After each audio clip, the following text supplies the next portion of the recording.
If you want to turn to Jonah 4, or it's going to be on the screen behind us, and I'm going to read.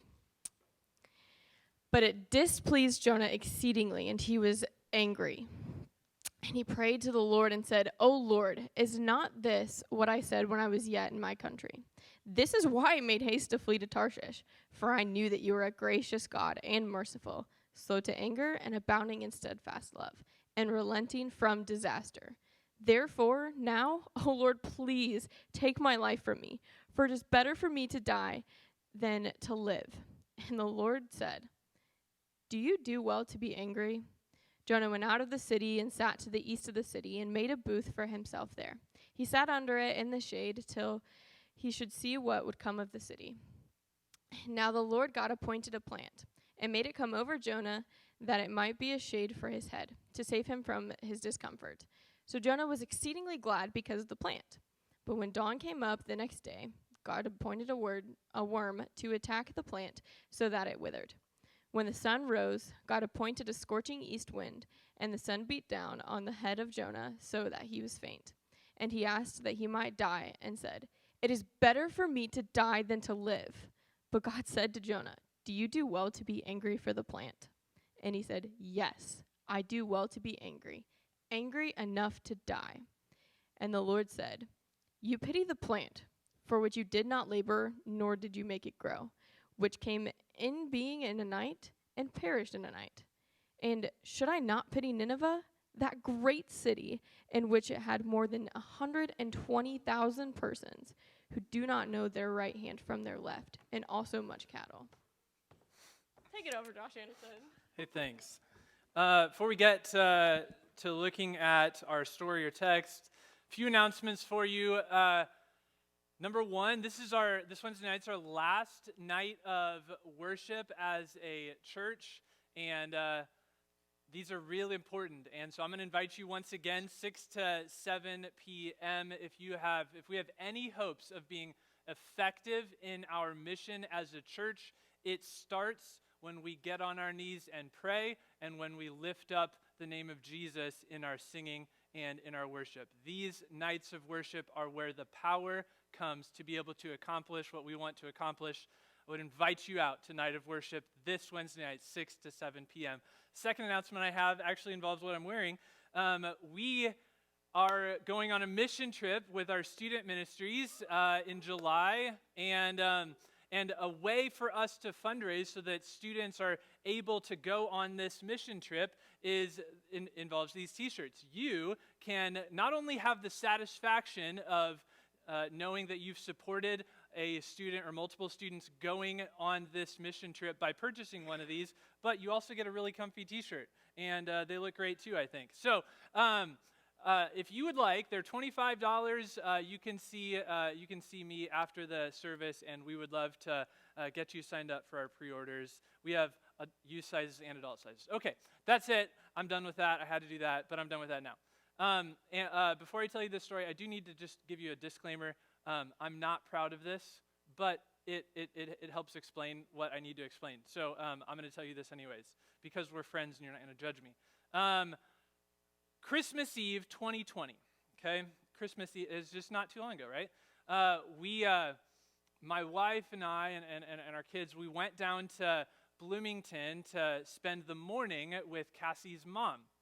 And so we head down there that morning. We obviously had Christmas Eve services here later that day, but we went down there in the morning, and I dropped everybody off at her mom's place, and then I had a few errands to run. I needed to go to the bank, and I needed to do a few things.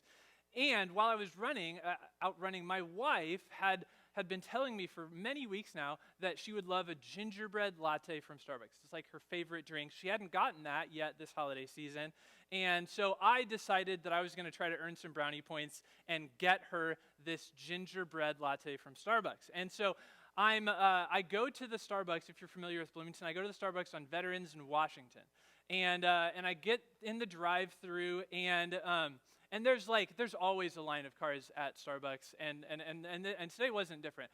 There's like 15 cars ahead of me, but I really want those brownie points. So I get in line, and I'm waiting, and 20 minutes goes by, and I'm still waiting. I'm finally one car ahead. But something strange, like as I'm waiting, something strange was happening. Is people were like rolling down their windows as they were leaving the line, and they were talking to people. And I just thought, wow, it's Christmas Eve. People are being friendly. This is great. Wow, what a cool thing.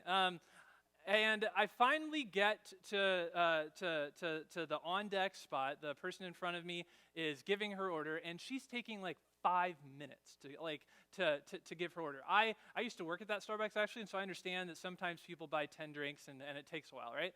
But it was taking her a long time, and I was getting really frustrated because I really wanted to get back to my family. It's Christmas Eve. And so finally she drives away. She drives around the curve and to what I think is getting her coffee. And I get up to the screen to give my order, and I start talking to this guy, and he's not talking back. Like nobody's like, and I'm just thinking, okay, they're busy, no big deal. And I keep talking, and he's like being super rude. He's not responding at all until after 2 minutes I realize that nobody's there, Starbucks is closed, and they didn't have any sign. And so I'm like, I just wasted 25 minutes of my life. So I get out of line, go around, and the way that parking lot is laid out is to exit, I have to go right past the people who are still waiting in line, who have no idea that they're waiting for nothing. And I have a choice in that moment. I can be the nice person and roll down my window and talk to people in line and say, hey, you're like waiting for nothing, they're closed. Or I could just let them suffer the same things that I suffered. And I let them suffer the same things I suffered. I'm not proud of that, but I did do it. I just didn't want to. I wanted to get back. And no excuses, though. I tell you that story because it actually illustrates maybe what Jonah was going through. He knew who God was, but he wanted the people of Nineveh to suffer, just like I wanted people to suffer in that line that I didn't have to wait in. I know, guys, I'm a work in progress. It's fine. And he wanted them. Now, I think one of the reasons that he wanted them to suffer is because he knew the kind of people that they were. Pastor Nick and Pastor Jared have both told you how cruel these people, these Assyrians, were. So I don't need to go into much of that other than to say, like, when they took over land, when these people took over land, like they would make you pay tribute to them. They would decide what you get to eat, what you get to wear, who gets to live. They would get to decide all of it. And for many people who got overtaken by this empire, it was a humiliating, indignifying thing that these people did to them. And so Jonah, I think I can say this accurately, Jonah had like a legitimate hatred for these Ninevites. And so when God told him, hey, Jonah, I want you to go to this city of Nineveh, well, naturally, he ran away, right? You remember this from a couple weeks ago. He ran the opposite direction and wanted to get away. And of course, God chased him down, and you know the story of the big fish and spitting it out. But I think he was not only like filled with hatred for these people, but there was an element of fear. He knew who these people were, and he didn't want to mess with these people, and so he ran the opposite direction. And when God told him to do this, he didn't want to do it. That's actually why I think his entire message, his entire prophecy, his sermon was only 8 English words, 5 in Hebrew. Remember, Pastor Jared talked about that last week. Because I think, because of his hatred and fear, he was trying to essentially stack the odds against them. Right? He only went a day's journey into the city, which had a 3 days long journey. It would take 3 days to get through the city. He only went a day. I think he was trying to stack the odds against them because he was not only fearful of them, but he hated them. It would be like a Jew going into Nazi Germany at the height of Nazi power and proclaiming that they're going to be wiped off the face of the earth in 40 days. How do you think it would go for that Jew? Probably not. Like, it would be a scary thing to do that. It would be like a black man going to Mississippi in the 50s and 60s and telling members of the Ku Klux Klan, hey, God's going to rain down fire on you and you're going to be done. That's a scary thing for God to ask somebody to do, isn't it? And so we can empathize with Jonah, can't we? We've tried to humanize him these last 3 weeks.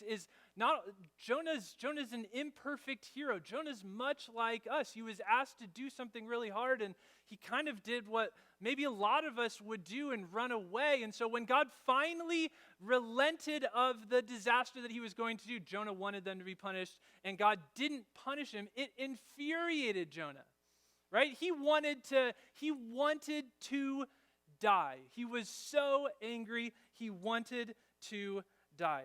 Here's the funny part, right? Jonah was angry that God wasn't angry. Jonah was angry that God, and actually he was so angry that God wasn't angry that he wanted to die. And if that sounds silly, I think it's because it's meant to sound a little silly. Jonah was so angry that God wasn't angry at these people that Jonah hated. He wanted to die. And the question I want to come around this morning is to just ask why. Why was Jonah so upset that God showed grace to the people of Nineveh, relented of the disaster that he was going to do? Why was Jonah, what was inside of Jonah that made him so upset? Because as we've tried to humanize Jonah, I'm gonna guess and assume and just suggest that what was inside of Jonah could perhaps be inside of us. And so that's why this question is so important. Why was Jonah so upset? And maybe if we can figure out why he was upset, maybe we get a glimpse into our own soul. And maybe, just maybe, we can leave this room this morning transformed by the power of the grace of God. That's the goal this morning. Why was Jonah so upset? I'm going to suggest two things. Two things. You ready? They're going to be up on the screen. Two things. Why was Jonah so upset? Maybe it was because he, or I'm going to use we are holding a stop sign. Maybe he was so upset because he and we sometimes hold a stop sign. What do I mean by that? I mean that sometimes we hold this stop sign and we say grace, the grace of God, or the grace we extend to others, grace can only go this far. I actually have a stop sign. You ready? Pastor Jared made this for me because I'm not that guy to do this kind of stuff. But he made this for me. Stop sign, right? So now you can see this visual thing. In order to explain this a little bit better, I had wanted to like ask volunteers to come up and like show you, but with COVID, it's probably just not smart or safe. So we're not going to do that. So you're going to need to use your imagination as I explain like what we mean by holding a stop sign. Can you use your imagination? Man, this is okay. I'm going to try then. Imagine people are, and you've seen this, people are coming into your life. God brings different people into your life, brings people into your sphere of influence, and they come right to you. You kind of get to know them. You kind of figure out what they like and don't like, and then you have the choice whether you're going to hold up a stop sign and let them pass through, show them grace, the grace of God, or you're going to send them to the back of the line. So, for example, someone comes up to me, and I start talking to them, and I realize they like, not only do they like the Packers, but they like the Cubs. And for me, that's a two strikes and you're out kind of thing. And so I'm going to send this person to the back of the line. No grace for you. We differ in our taste in football and in our taste in baseball. And so because of that, no grace for you, right? That's what I'm going to say to this person. Another person comes up, right? Maybe we can get a little bit more real. Another person comes up and I find that like they think differently about the COVID vaccine and about getting it, about its effectiveness than I do. And I have a choice to make. Do I send that person back to the line? I don't really want to be in a relationship with you. I don't really want to tell you about the grace of God. We differ a little bit too much. What do I what do I do? And we have a choice, don't we? Am I going to hold up the stop sign, or am I going to let them pass? Other people come into our lives, and we realize they have different political affiliations than us. And so we have to decide, what are we going to do? Are we going to show that person grace, or are we going to send them to the back of the line? Sometimes I think, and maybe this is what Jonah was going. When the Ninevites came into Jonah's life and sphere of influence, he held up his stop sign. Hope that didn't break the wood. And he said, I'm not going to do that in second service. He said, no, you're going to the back of the line. I don't want to show you any grace. And I just wonder if sometimes, maybe just a suggestion, if sometimes we don't show the grace. There's other people that come up, right? And we're like, oh, I don't really want to enter into that awkward situation with you about telling you about Jesus because we work together and we're family members, and if it doesn't go well, then it's going to be super weird, and I don't want that to happen, and so I'm not going to show you the grace of God. I'm not going to tell you about the grace of God that is pursuing you and chasing you. I'm going to send you to the back of the line, and it's this cycle. Sometimes I wonder if we hold up a stop sign, just like Jonah, and said, no, these people, you can go to the back of the line. And we pick and choose who gets grace and who we show grace to. Second thing that I wonder, second reason maybe Jonah was so upset, and maybe oftentimes if we were in Jonah's place, maybe we'd be so upset, is because he or we are hoarders. He or we are hoarders. What do I mean by that? We want to collect all of this good, maybe spiritual lessons or pages of the Bible. We want God to bless us. We want God to heal us when we're sick. We want God to provide for us. We want God to love us. We want God to shower His blessings down on us because we love it and we love how it feels and we need it. But we're not as concerned about Him doing that same thing to others.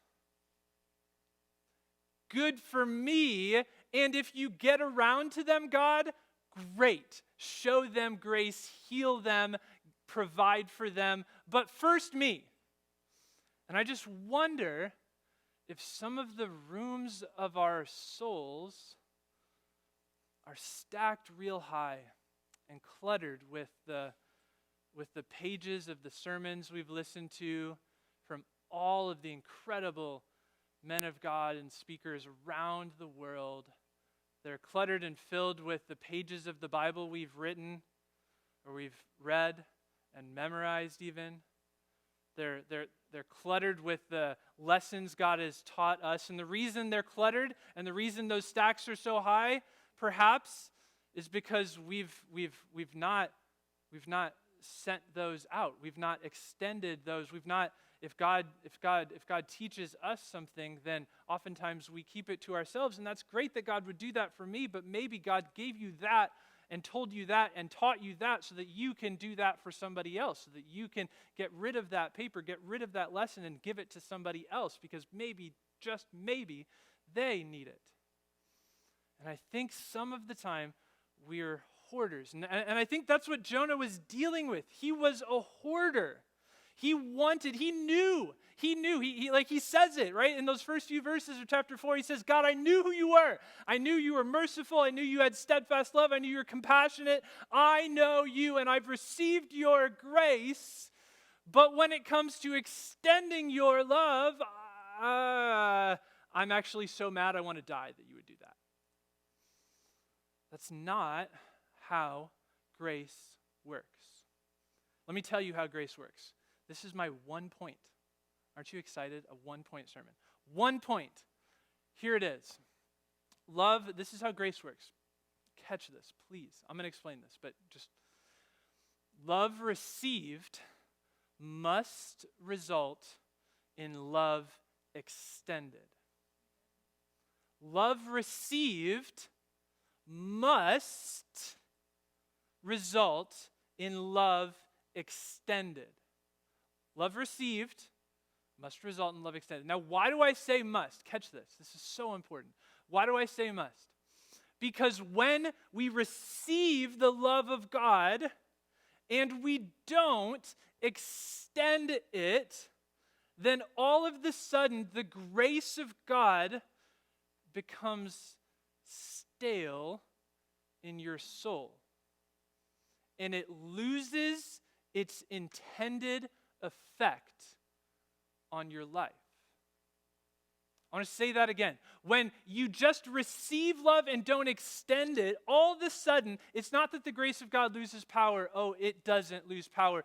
But it becomes stale in your life, and it loses its effect on you. So for example, I could stand here and I could tell you that Jesus, the Son of God, sent by the Father, came down and died the death that you should have died, taking your place, transferred you from the dominion of darkness all the way to the dominion of life, gave you life from death, and now he is seated at the right hand of God and invites you up to rule and reign with him. It's incredible, and you could sit there and listen to that and perhaps nothing.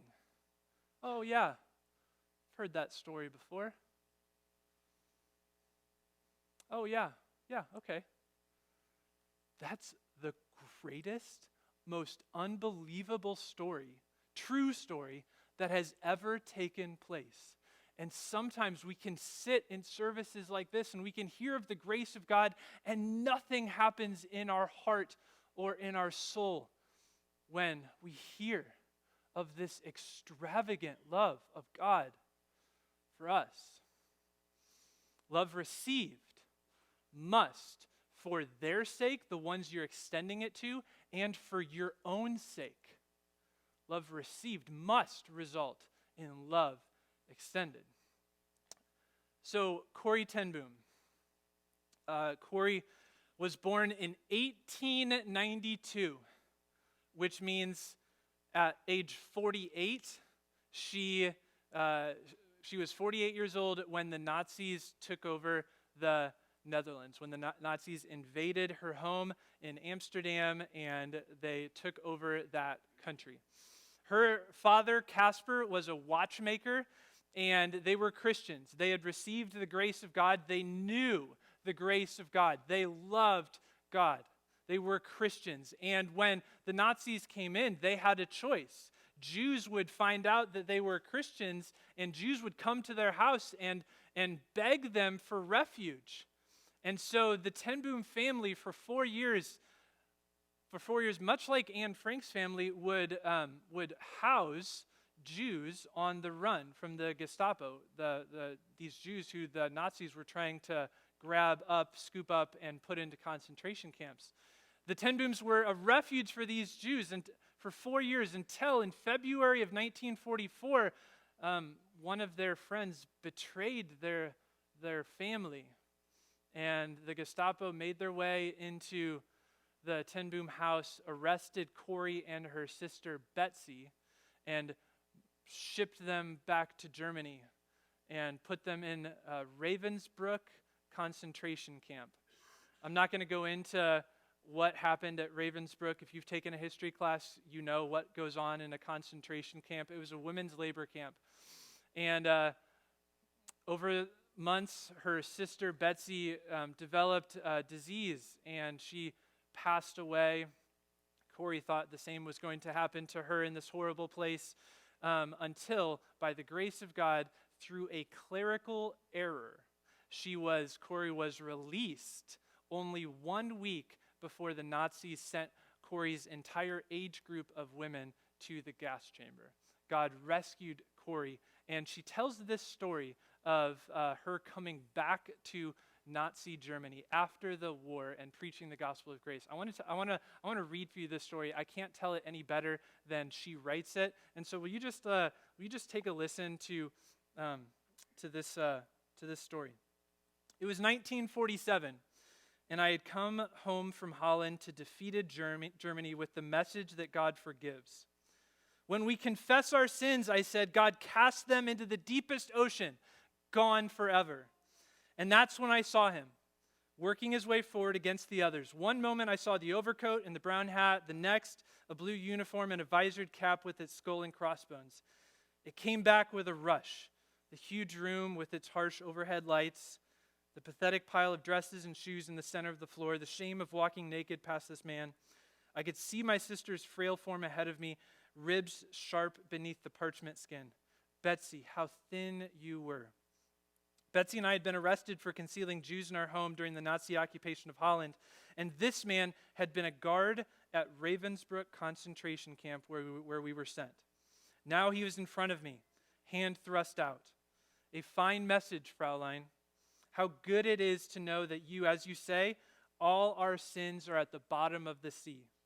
And I, who had spoken so glibly of forgiveness, fumbled in my pocketbook rather than take that hand. He would not remember me, of course. How could he remember one prisoner among those thousands of women? But I remembered him and the leather crop swinging from his belt. It was the first time since my release that I had been face to face with one of my captors, and my blood seemed to freeze. You mentioned Ravensbrück in your talk, he was saying. I was a guard in there. No, he didn't remember me. But since that time, he went on, I've become a Christian. I know that God has forgiven me for the cruel things I did there, but I would like to hear it from your lips as well. Fraulein, again the hand came out. Will you forgive me? And I stood there, I whose sins had every day to be forgiven and could not. Betsy had died in that place. Could he erase her slow, terrible death simply for the asking? It could not have been many seconds that he stood there, hand held out, but it seemed to me hours as I wrestled with the most difficult thing I had ever had to do.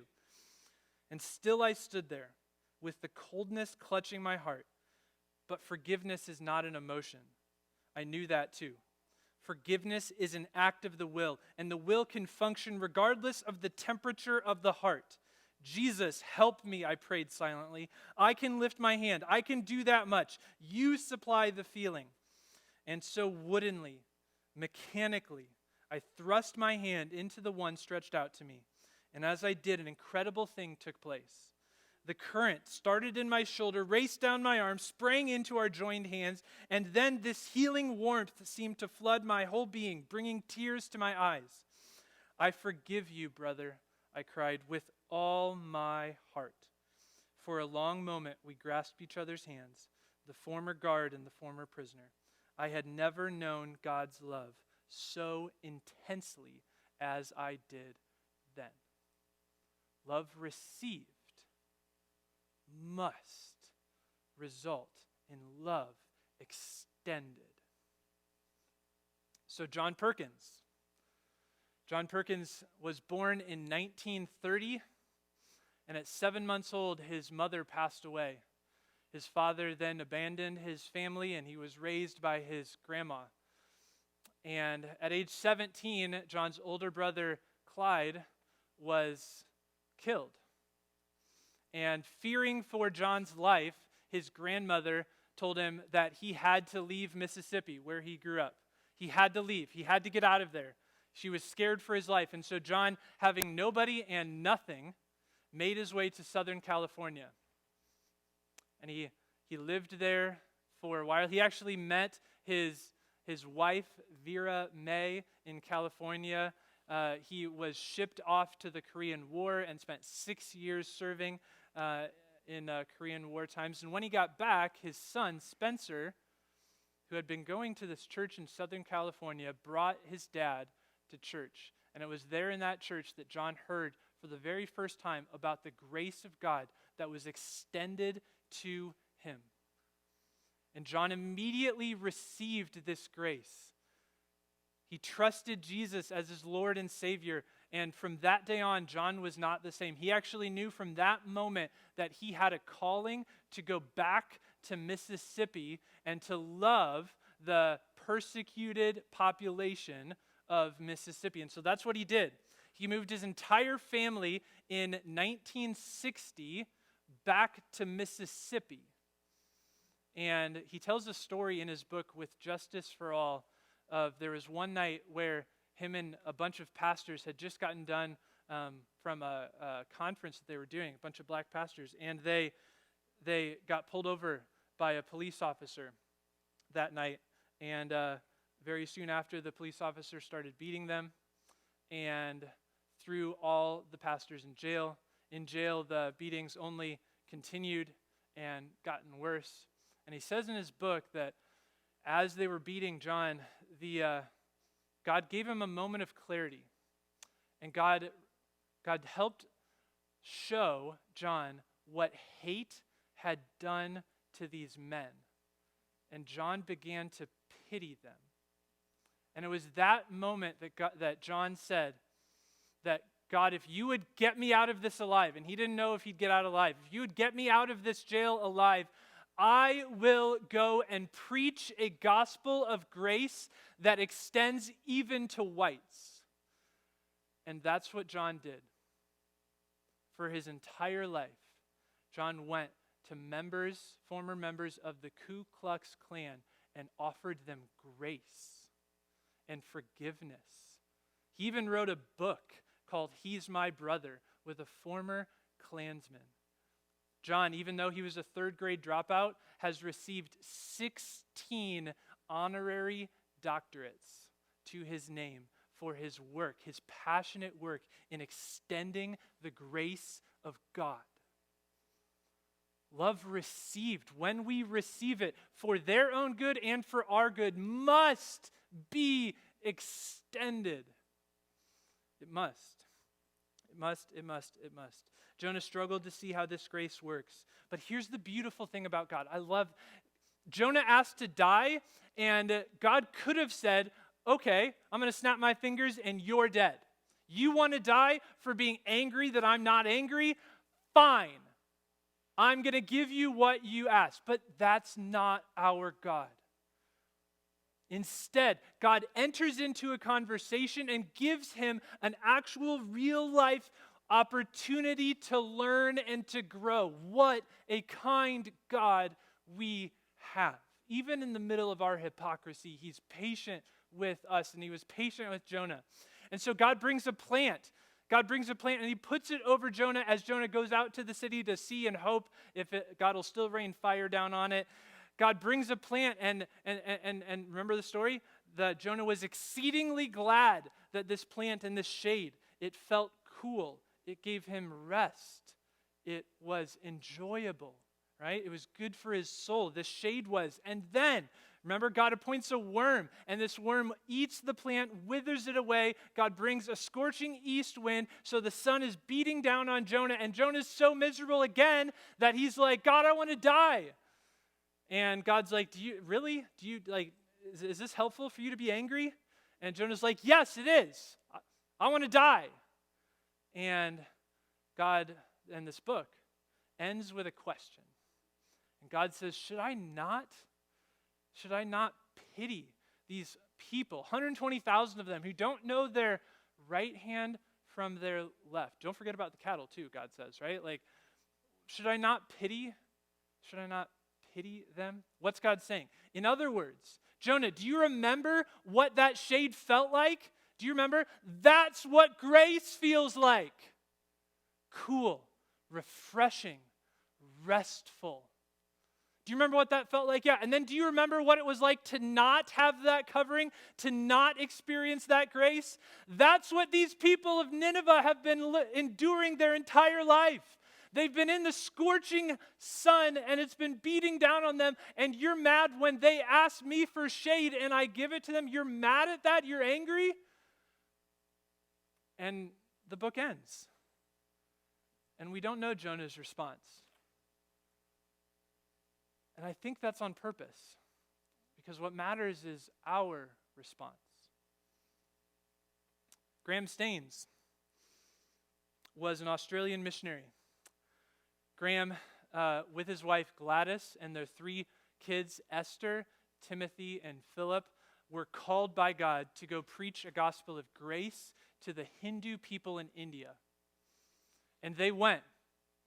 They were called to take care of those people with leprosy, the people who are outcast by society, the people that nobody wanted to be a part of.